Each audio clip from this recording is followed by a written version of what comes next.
आध्यात्मिक विज्ञान तो और भी खतरनाक है, क्योंकि आपको ख्याल ही नहीं कि आध्यात्मिक विज्ञान क्या कर सकता है।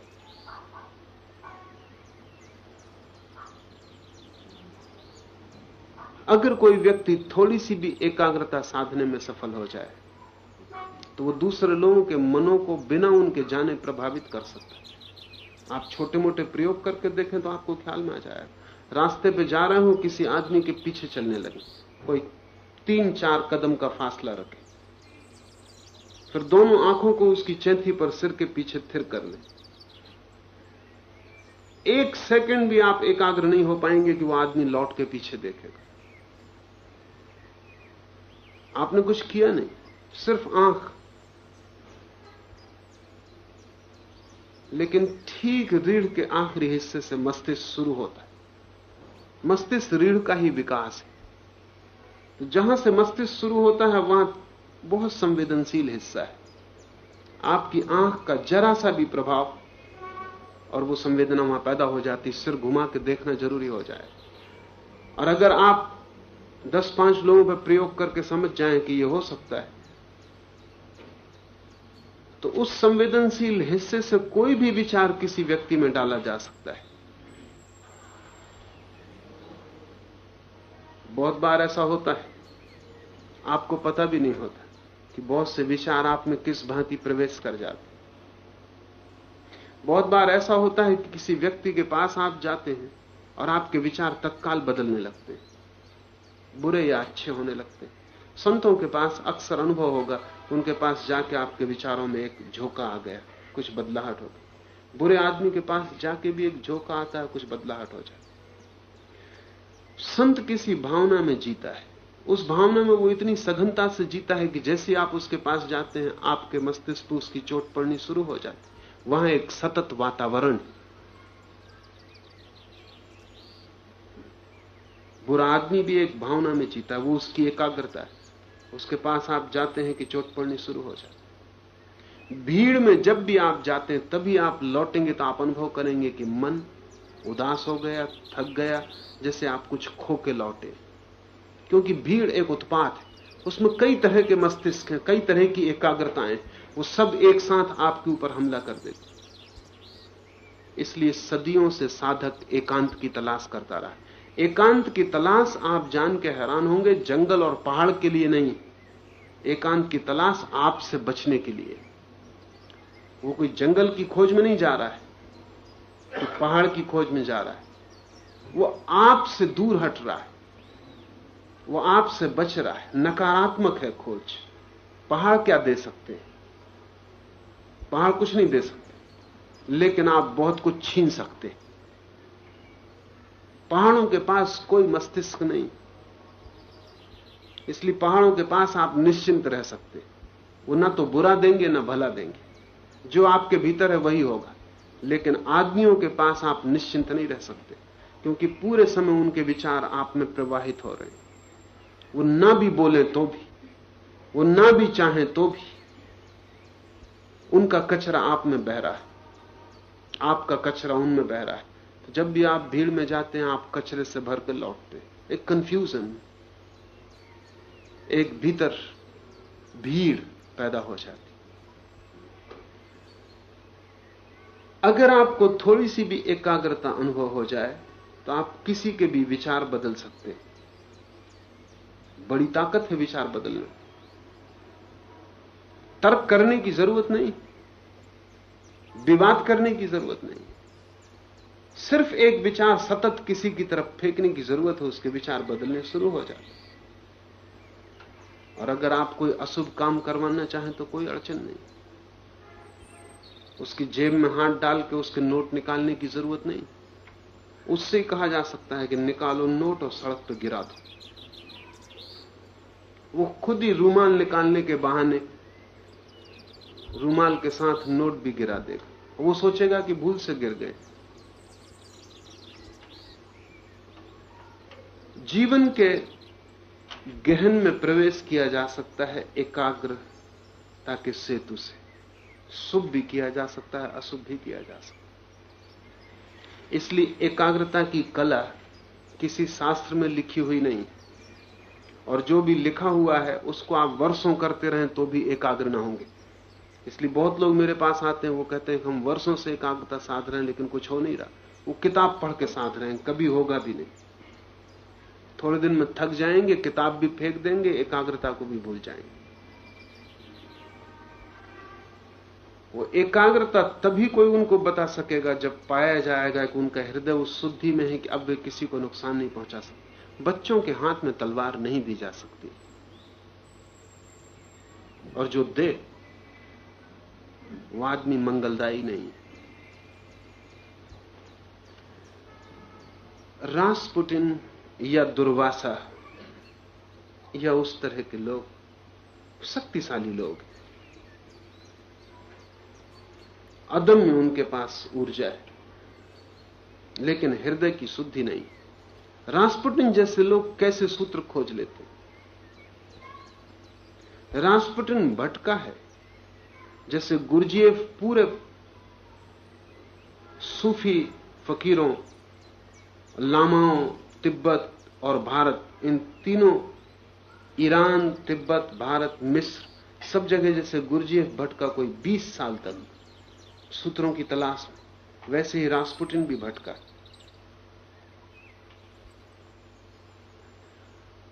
और आज की नैतिकता इतनी कमजोर है कि जिनको आप साधारणतः साधु भी कहते हैं वे भी खरीदे जा सकते हैं, और छोटी मोटी बातें लीक आउट हो जाती। रासपुटिन भटका तलाश में कहां से सूत्र मिल सकते हैं, और उसने जरूर कहीं से सूत्र खरीद लिए। उसने अथक मेहनत की और वर्षों के श्रम के बाद उसने कुछ रास्ते निकाल लिए। कुछ छोटी मोटी कुंजियां उसके हाथ में आ गई और उसने उनका उपयोग किया।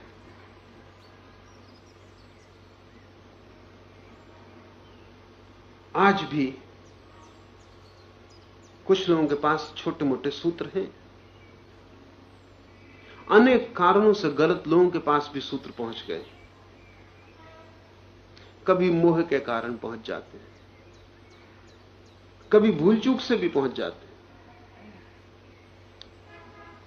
कभी बाप मरता है और सिर्फ मोह के कारण कुछ जानता है, वो बेटे को दे जाता है, बेटा योग्य नहीं भी होता तो भी। कभी गुरु मरता है और सिर्फ इस आशा में दे जाता है कि आज नहीं कल शिष्य योग्य हो जाएगा।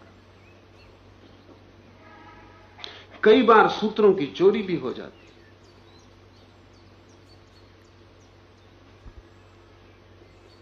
धन की ही चोरी नहीं हो सकती, सूत्रों की भी चोरी हो सकती। हिंदुस्तान में बहुत दिन तक वैसा हुआ। बौद्धों के पास कुछ सूत्र थे जो हिंदुओं के पास नहीं थे, तो हिंदू बौद्ध भिक्षु बनके वर्षों तक बौद्ध गुरुओं की शरण में रहे ताकि कुछ सूत्र वहां से पाए जा सके। कुछ सूत्र हिंदुओं के पास थे जो जैनों या बौद्धों के पास नहीं थे, तो जैन और बौद्ध हिंदू बनके वर्षों तक हिंदू गुरुओं की शरण में रहे ताकि कहीं से कुछ पाया जा सके। और जैसे उन्होंने पा लिया, वो दूसरी परंपरा को दे दिया गया। हजारों साल से खोज चलती, उस खोज में ठीक और गलत सब तरह के लोग लगे हुए। रासपुटिन ने भी सूत्र खोज लिए, और मनुष्य तो शक्तिशाली था, क्योंकि सूत्रों से कुछ नहीं होता। आपको अगर कुंजी भी दे दी जाए तो आप इतने कमजोर हैं कि कुंजी हाथ में रखे बैठे रहेंगे, ताले तक भी कुंजी नहीं पहुंचाएंगे, या भरोसे ही ना करेंगे कि कुंजी खोल भी सकती है कुछ, या कुंजी को कुछ और समझते रहेंगे, या जहां ताला नहीं है वहां कुंजी लगाते रहेंगे। लेकिन रासपुटिन अथक चेष्टा किया और उसने कुछ पाया, और उस पाके उसने श्रम भी किया उस पर, और एक बड़ी अनूठी क्षमता बुराई की उसने पैदा कर ली। तो रासपुटिन प्रतीक बन गया इस सदी में बुरे से बुरे आदमी का, लेकिन बड़ा शक्तिशाली। ध्यान रहे, हृदय की शुद्धि अत्यंत अपरिहार्य है। इसलिए बुद्ध ने तो अपने शिष्यों को पहले 4 ब्रह्म विहार साधने को कहा है। जब तक ये 4 ब्रह्म विहार न सध जाएं, ब्रह्म विहार जब तक ब्रह्म में इनके द्वारा विहार न होने लगे, तब तक कोई यौगिक साधना नहीं करनी। कहते करुणा पहले सध जाए, मैत्री पहले सध जाए, मुदिता पहले सध जाए, उपेक्षा पहले सध जाए। ये 4, करुणा, मैत्री, मुदिता, उपेक्षा। क्योंकि जिसकी करुणा गहन, वो किसी को नुकसान न पहुंचा सकेगा। जिसकी मैत्री की भाव दशा है, उसके लिए कोई शत्रु न रह जाएगा। और मुदिता का अर्थ है प्रफुल्लता, प्रसन्नता। जो प्रसन्न है और प्रफुल्ल है, वो किसी को दुखी नहीं करना चाहता। सिर्फ दुखी आदमी ही दूसरे को दुखी करना चाहता है। तो जब भी आप किसी को दुखी करना चाहते हो, समझना कि आप दुखी हैं। आनंदित आदमी किसी को दुखी नहीं करना चाहता। आनंदित आदमी चाहता है सभी आनंदित हो जाएं।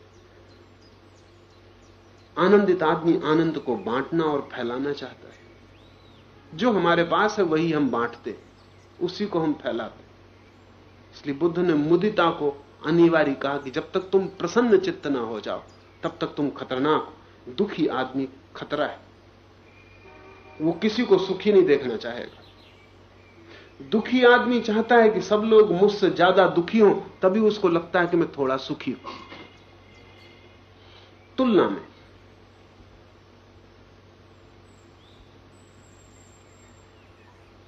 और चौथा बुद्ध ने कहा उपेक्षा, इनडिफरेंस। बुद्ध ने कहा जब ऐसी उपेक्षा सध जाए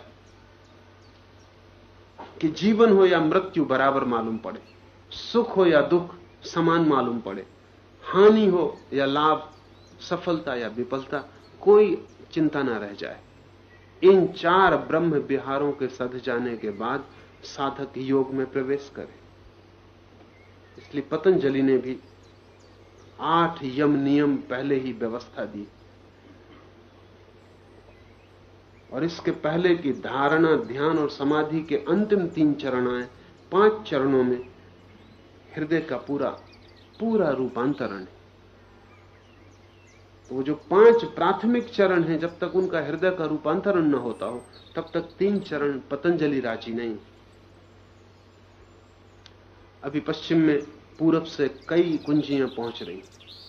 महेश योगी ध्यान की एक पद्धति पश्चिम ले गए, तो उन्होंने बाकी सारे यम नियम अलग कर दिए। सिर्फ मंत्र योग, उसका परिणाम होता है, लेकिन खतरनाक है। आग के साथ खेलना है।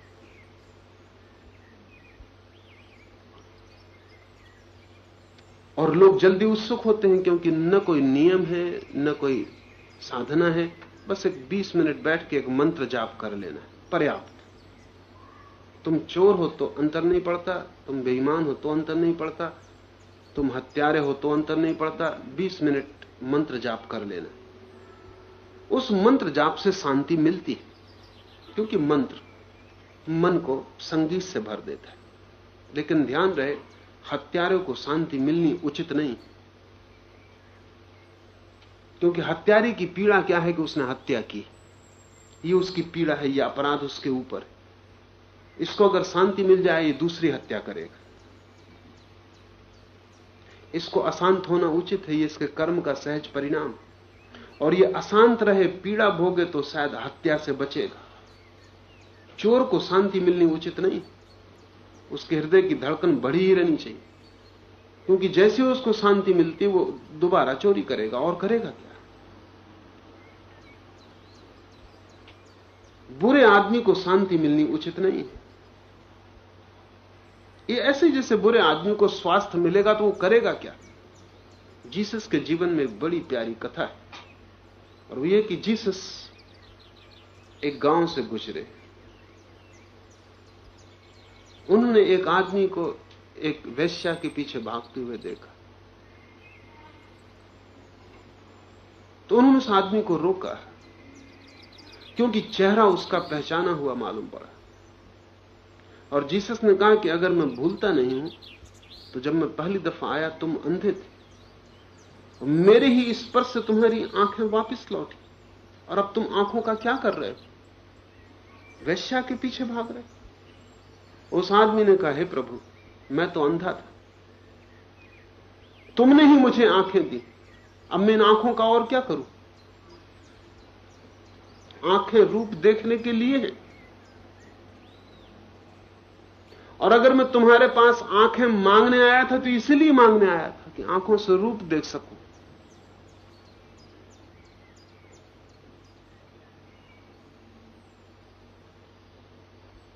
जीसस ने सोचा भी नहीं होगा कि जिसको आंखें दी हैं वो आंखों का क्या करेगा। सभी आदमी आंखों का एक ही उपयोग नहीं कर सकते, उपयोग तो आदमियों पर निर्भर होगा, आंखें तो उपकरण। तो अगर मंत्र जाप से बेईमान को शांति मिले तो वो बेईमानी में और कुशल हो जाए। खतरनाक है ये बात। और मंत्र जाप से अगर धन की दौड़ में कोई आदमी लगा है, उसको शांति मिले तो उसकी धन की दौड़ और कुशल हो जाएगी, और क्या होगा। और महेश योगी से लोग पूछते हैं तो वो कहते हैं बिल्कुल ठीक है, तुम जहां भी जा रहे हो, तुम जो भी कर रहे हो, उसमें ध्यान से सफलता मिलेगी, निश्चित सफलता मिलेगी। लेकिन तुम कहां जा रहे हो ये पूछ लेना जरूरी। तुम क्या कर रहे हो ये पूछ लेना जरूरी। सभी सफलताएं नहीं, बुरे काम में विफल हो जाना बेहतर है। बुरे काम में सफल हो जाना बेहतर नहीं। तो सफलता अपने आप में कोई मूल्य नहीं है, लेकिन यह परिणाम पश्चिम में घटित होगा, क्योंकि कोई भी यम और नियम के लिए तो राजी नहीं है। लोग चाहते हैं जैसे वो इंस्टेंट कॉफी बना लेते हैं, वैसा इंस्टेंट मेडिटेशन हो। एक 5 मिनट में काम किया, और उस काम के लिए भी कुछ करना नहीं। आप हवाई जहाज में उड़ रहे हो तो भी मंत्र जाप कर सकते, कार में चल रहे हो तो भी मंत्र जाप कर सकते, ट्रेन में बैठे हो तो भी मंत्र जाप कर सकते। उससे कोई कुछ आपको बदलना नहीं, सिर्फ एक तरकीब है जिसका उपयोग करना है। वो तरकीब आपको भीतर शांत करेगी। वो शांति आत्मज्ञान नहीं बन सकती। वो शांति अक्सर तो आत्मघात बनेगी, क्योंकि आपके पास जो व्यक्तित्व है वो खतरनाक है, वो शांति का उपयोग करेगा। इसलिए अगर पतंजलि और बुद्ध और महावीर ने ध्यान के पूर्व कुछ अनिवार्य सीढ़ियां रखी हैं तो अकारण नहीं रखी। गलत आदमी के पास शक्ति न पहुंचे इसलिए। और गलत आदमी अगर चाहे तो पहले ठीक होने की प्रक्रिया से गुजरे, और उसके हाथ में चाबी तभी आए जब कोई दुरुपयोग अपने लिए या दूसरों के लिए वो न कर सके। यही सवाल नहीं है कि दूसरों के लिए आप हानि पहुंचा सकते हैं, खुद को भी पहुंचा सकते हैं। और गलत आदमी खुद को भी पहुंचाएगा। सच तो यह है कि बिना खुद को हानि पहुंचाए कोई दूसरे को हानि पहुंचा ही नहीं सकता। इसका कोई उपाय ही नहीं। इसके पहले मैं आपको आग लगाऊं, मुझे खुद जलना पड़ेगा। इसके पहले कि मैं आपको जहर पिलाऊं, मुझे खुद पीना पड़ेगा। जो मैं दूसरों के साथ करता हूं वो मुझे अपने साथ पहले ही कर लेना पड़ता है।